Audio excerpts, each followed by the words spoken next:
3 or 4 inches, the maximum height. Now, when you said you calculated that to the midpoint of the sloping roof, correct? Yes. There's an exhibit up here. Which sloping roof did you use? The one on the left, the one on the right, or the one on Maybe mark the exhibit first. the? Sure. So we're gonna mark A2, and that looks like it's a rendering of the front elevation, and that was prepared by your architect. Correct. Can we get a date on the title block?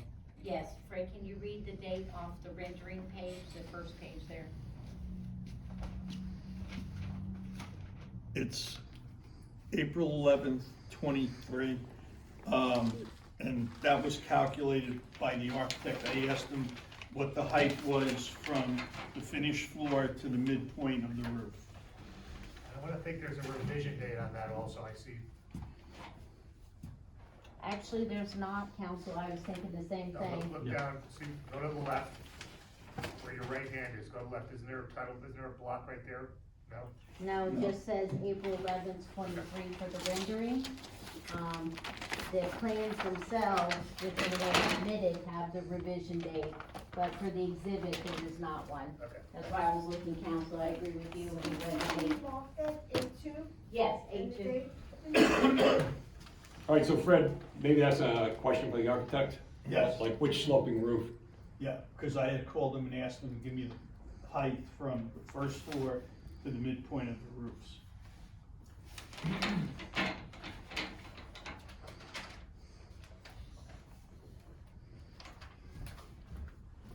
Now, going back to your zoning table on sheet 1 of 4, and I know this was not required to be provided.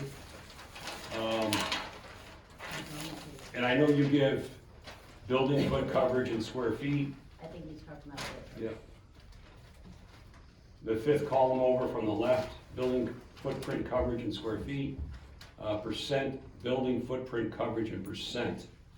And again, I don't think you've calculated this because it's not required, but I'm just curious in terms of just the lots on Kazakowski, how many of those lots have conforming building coverage versus non-conforming? Which, again, I don't expect you to have that answer right here tonight, but if there's another hearing, that information might be valuable to the board. Now, what it is in percent, what's required, what's the maximum permitted by ordinance? And then we already have what the building footprint coverage is. I just can't get a sense of how many lots are conforming and how many lots are not. And Leon, would it suffice in the absence of numerical data to just come back with, which of those properties required variances, if any? Or are you looking for That could be relatively easily obtained because all the lots on the high side of the road, or I guess that's the south, that was part of a major subdivision, so there's a file on that. Number 2, Kazakowski, I reviewed that plot plan 15 years ago, I just don't recall. Number 4, Kazakowski, the one that's very close to a building permit, I know is conforming in terms of building coverage because the only thing it needs for a building permit is a soil disturbance permit.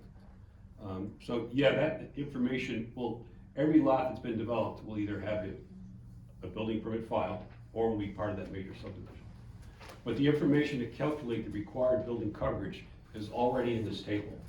If you have the total lot area, if you have the building footprint area, you can calculate what is the maximum permitted building coverage based on that formula in the zoning ordinance.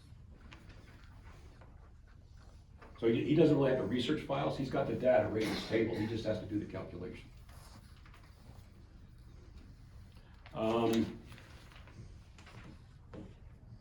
Now, something's in my report. On the east side of the lot, you're showing limits of disturbance right to the property line, correct? Yes. Why? I knew that question was gonna come up, because my client doesn't want any trees on the property. The person who's buying this wants to take them all down and just do landscaping. I kind of argued with him, because I agree with you, there's no reason to take down the last trees within the last 20 feet of the property and just leave them there. You can see, there's no justification for taking anything past this line back down, other than he told me take them down, he doesn't want them.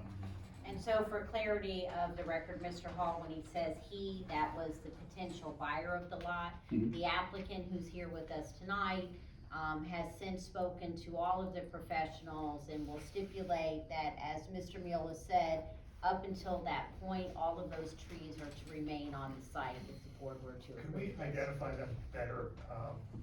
Yes, Fred, can you, I've got a suggestion that can clean this up. When I look at your grading plan and I see the grading along the east side of your building, Yeah. and then that short wall behind that corner, I think if we give you 25 feet outside the footprint of the building, to the east and east of the retaining wall, that gives the applicant and the contractor more than enough room to install the building, install the retaining wall, and retain a large area of the wooded area to the east. So we give them 25 feet outside the east side of the building, everything else to the east should remain undisturbed. Because if you if you look where the tree clearing is, it's clustered on the east side of the lot. And I don't know, unless I hear a valid planning reason, I don't see why we don't retain those trees. Plus, it's a big time benefit for stormwater runoff, less disturbance. Like when this lot gets opened up and it rains like it did rain today, there will be an occurrence out there. It won't be pleasant, but that's just the way it's gonna be.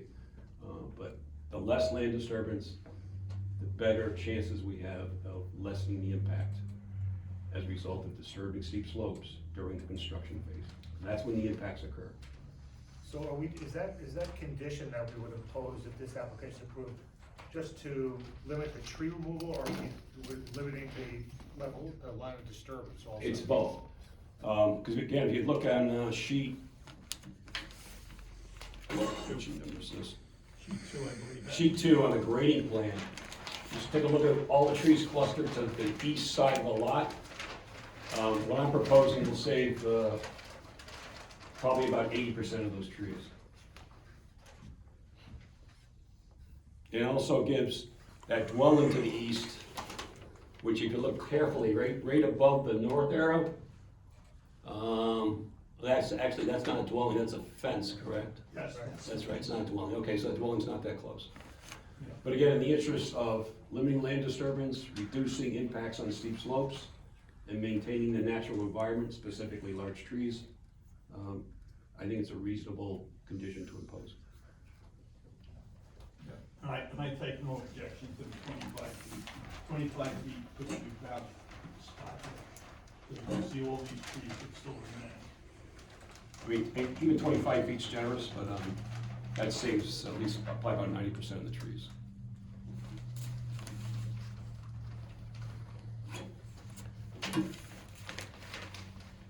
Now, in your table, going back to sheet 1, you have a column,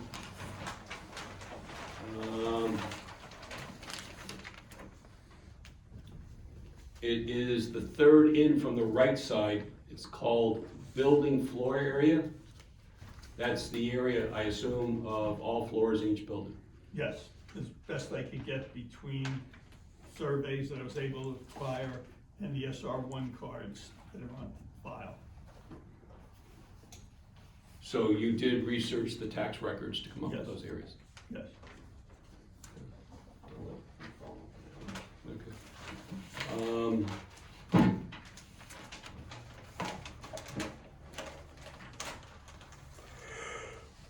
Now in my report on page 2, item C2, I ask you the question, are you altering any site elevation by more than a foot within 5 feet of a property line? I do not believe so, but I will look.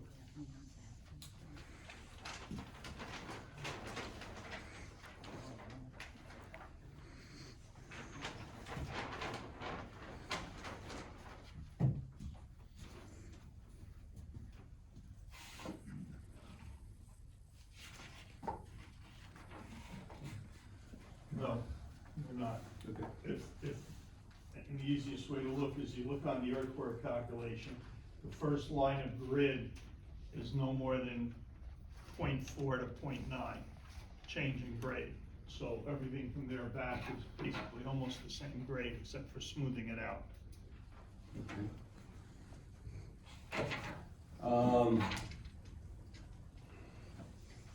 Comment C3 in my report talks about the ability to install extraordinary soil erosion and sediment control measures, including but not limited to super silt fence. I'm assuming the applicant would agree to that? Yes. Going on to page 3, there's several construction details I can talk to you directly about. Yep. Like one is the concrete steps. I want more specific detail for some of the utilities, but we can handle that offline. Sure. The roof leader drains, I think the pipe should be all 6-inch diameter, and they No should problem. be scheduled 40 PVC. On one of your walls, you have a bottom of wall elevation of 194.8, which I think is just a typo, because it's wrong by a lot. Yeah, I can tell that number is a typo. Okay.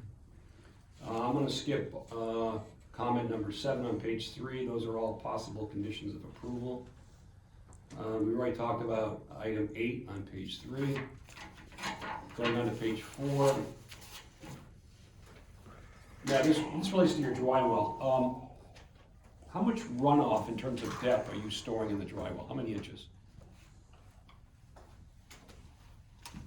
Now, when you designed it in terms of the required storage volume, you took the area impervious surfaces and you multiplied it by some number of inches divided by 12. Yeah, we multiplied, I just wanted to make sure what the number was.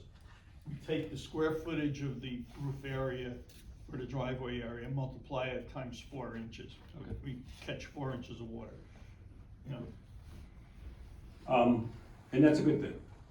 But the board should know and the public should know that means during 24 hours, that dry well can handle 4 inches of rainfall, because impervious surfaces are basically 100% runoff. So it would handle today's storm, but if we got a storm of 5 inches, there will be runoff coming out of this dry well, but that's okay. It's not a major project where much larger reductions in stormwater runoff would have to be designed. I had a couple of questions though regarding your soil testing pit. When I look at your dry well detail, it appears to me that the dry well, the bottom of the actual excavation is about 11.5 feet below grade. Correct. Okay.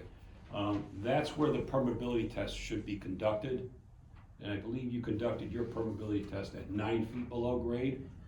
So I don't think that's an accurate representation of the soil horizon that will be accepting the water. So I think you've got to dig a new test pit and do a permeability test at 11.5 feet. I'll verify it. My recollection, Leon, is that the reason why we took it at 9 foot is because that's when the last change in grade was. We did go down 12 feet. I'll look at my records. Okay. But I think we went down 12 feet, but I said, take it from the 9 foot, because that's where the break in the grade is, the change in the soil conditions.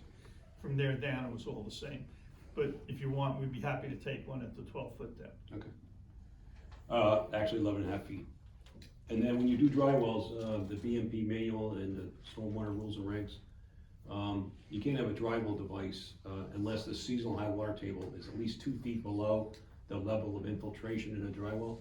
So the soil pit has to be advanced to a total depth of 13.5 feet, 2 feet below the infiltration level of 11.5 feet. That way, the applicant, the property owners, and myself have assurances that the dry well is going to function long-term the way it's intended to. So again, the test pit has to be advanced to 13.5 with a soil permeability test at 11.5 feet. Yep. And I think that's all I have for now. So, I heard a, for the record, is that, yes, we'll comply with the engineer's comments we heard this evening? Yes, we'll comply with his comments. The only thing I was gonna ask Leon is, on doing the new test, can we wait until he gets his building permit? Because 13 feet, I can't do it with a rubber tire machine. I'm gonna have to bring in a track machine just to dig that hole. He's gonna need a track machine to do the excavation for the foundation anyway. But again, whatever your wishes are, we'll do. Chicken and egg. Yeah. If we defer to time of building permit and it fails, we'd have to rescind your building permit because now your stormwater management plan wouldn't comply. So I'd rather meet you or the contractor out there, come up with a way to get a machine through the woods Okay. and get that dug before the issuance of a building permit. Yeah. Because if it fails, then we're gonna be poking around the lot somewhere else to come up with a place where the driveway's gonna work. Well, my thinking, Leon, is if it fails, instead of putting 2 pits, I'll put 3 to get it shallower, to get 2 feet above the groundwater. Hmm.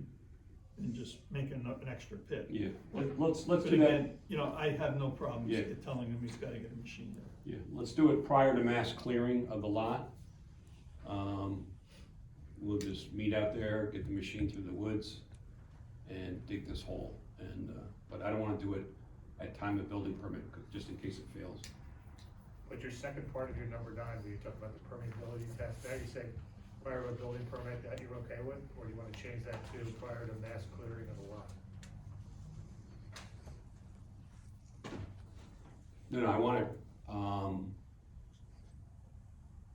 prior to building permit. But I want the test hole dug prior to mass clearing of the lot also. Yeah. I mean, I don't anticipate a problem out there. I did look at your soil log and it looks encouraging. Yeah, no, the soil's, old soil we hit was pretty good.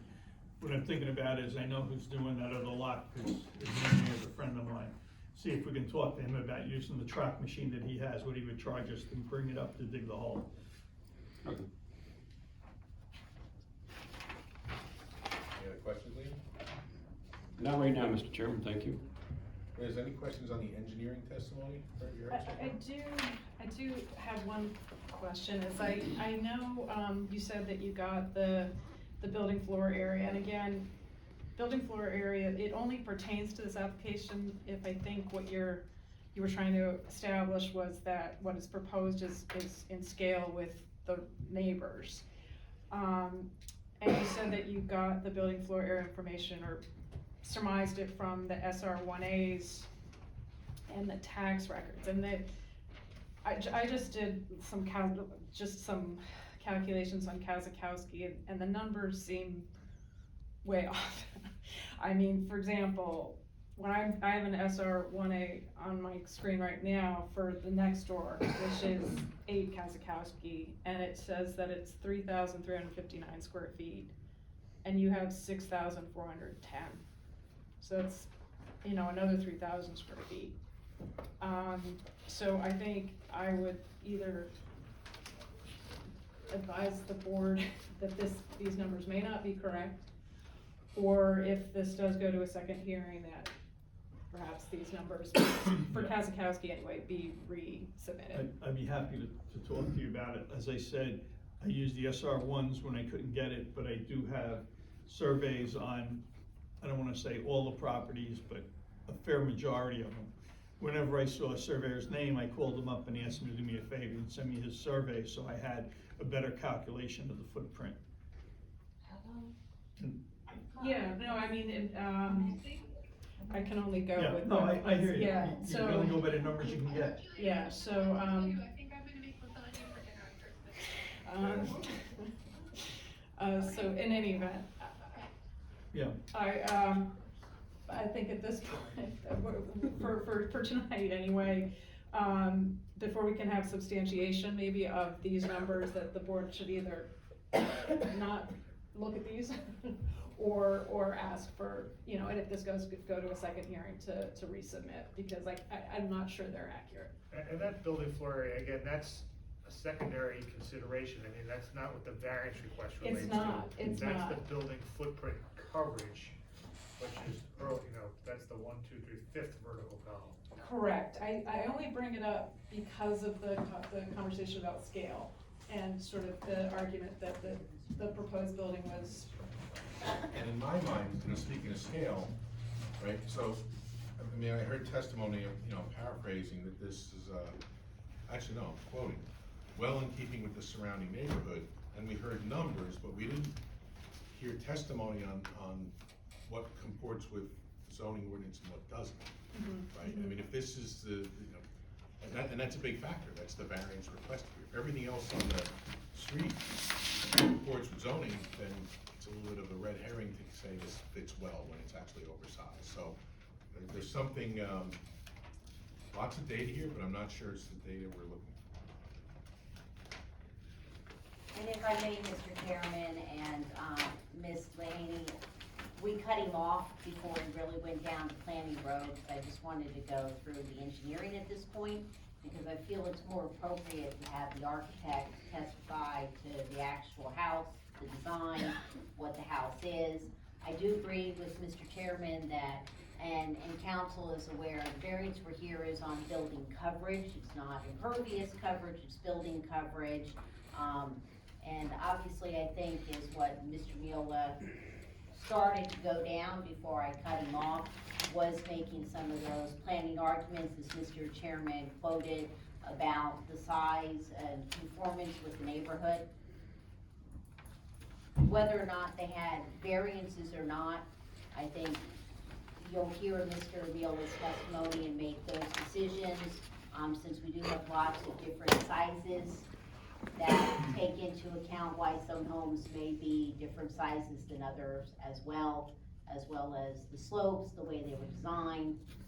Some of them done with a major subdivision, which as a matter of public record did have variances with it, that is facts within the borough zone record. And obviously number 12 had variances with it, with the way it's designed off the end of the cul-de-sac with no real street frontage. So the neighborhood does have that fact pattern established to it, but yes, Mr. Chairman, I did intentionally cut him off, so that we could just focus on the engineering and get the architect up and then try to bring him back to clean up. And I've asked him, and he's got some assistance calculating some of those other numbers that you requested. Liz, any other questions? Not right now, thank you. Questions from members of the board for this witness in the engineering testimony?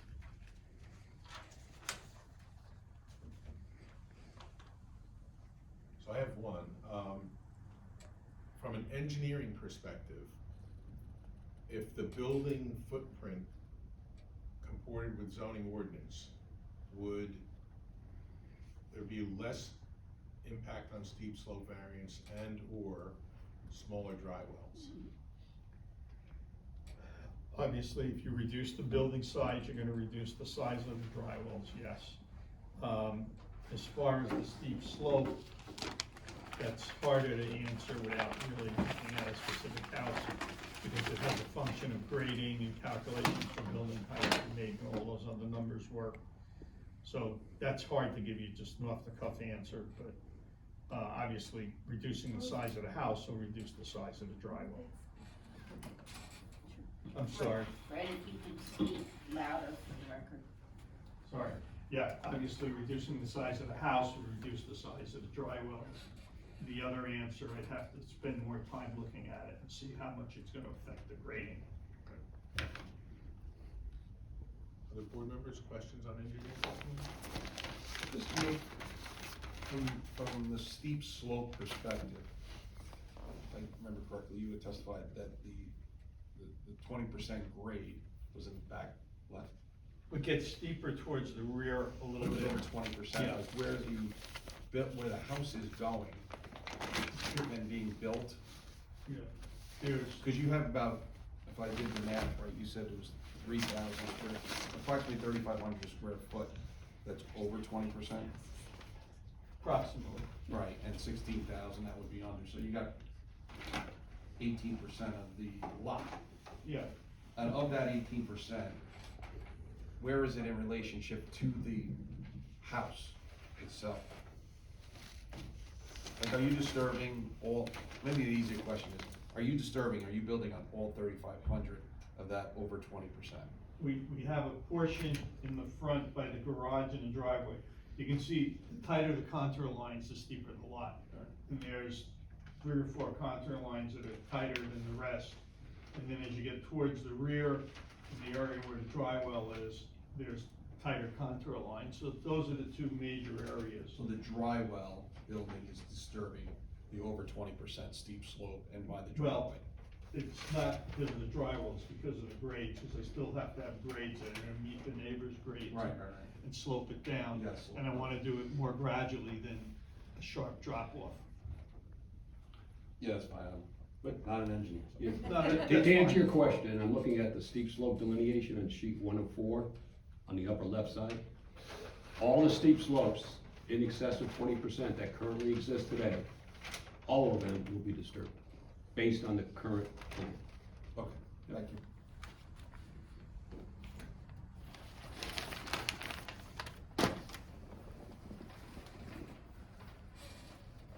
Any other questions from board members? If not, we will open up questions from members of the public for this witness and this engineering testimony.